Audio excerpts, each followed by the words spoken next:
અમદાવાદના ઈસનપુરમાં મેગા ડિમોલિશનની કામગીરી। આંબા તળાવ વિસ્તારમાં મનપાનું ડિમોલિશન, 160 કાચા પાકા મકાનો તોડવાની કામગીરી।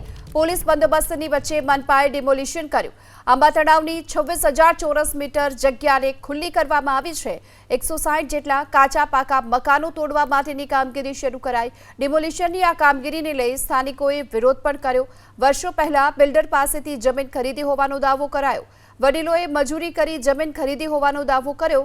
વર્ષોથી વેરા, લાઇટ, પાણી બિલ ભરીએ છીએ। સ્થાનિકોએ આ સવાલ કર્યો છે અને આ સાથે જ વળતરની પણ માંગ કરી।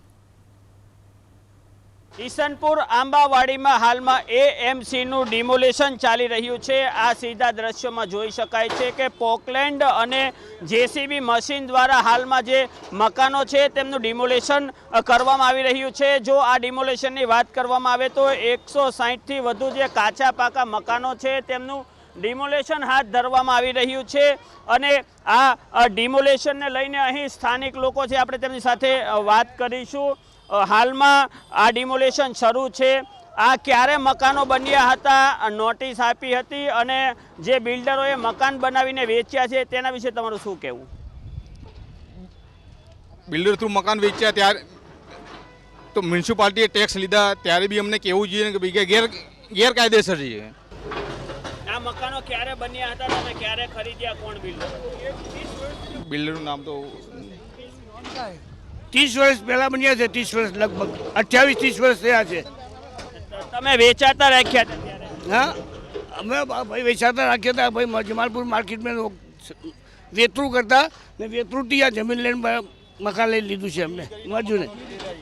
હજી આપણી સાથે અન્ય એક છે, તેમની સાથે આ જે ક્યારે સોસાયટી બની હતી, બિલ્ડર દ્વારા ક્યારે વેચવામાં આવી અને પછી શું સ્થિતિ થઈ, તમને ક્યારે જાણ થઈ કે ગેરકાયદે? બિલ્ડરે અમને એવું કીધું કે અત્યાર સુધી તમને જે આપવામાં આવેલી એ વસ્તુ એ યોગ્ય છે અને એને કાગળિયા બી આપ્યા આપણને।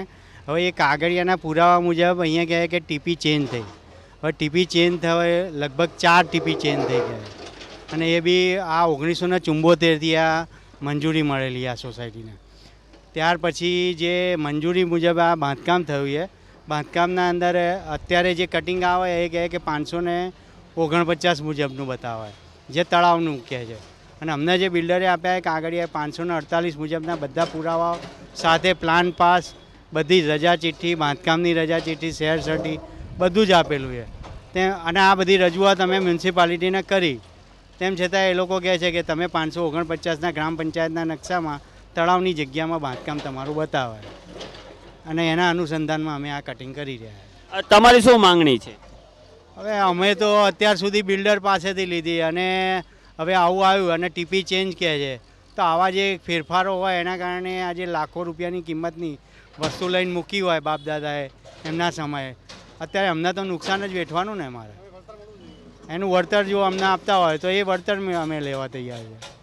જી, આ હતા સ્થાનિક લોકો અને અસરગ્રસ્તો। તેમણે સ્પષ્ટ જણાવ્યું કે તેમના જે વડીલો છે તેમને વડીલોએ મહામૂડી જે બચત બચાવી અને આ મિલકતો ખરીદી હતી અને આ મિલકતો વર્ષો બાદ ડિમોલેશનને કારણે તેમને લાખો રૂપિયાનું આર્થિક નુકસાન ગયું છે।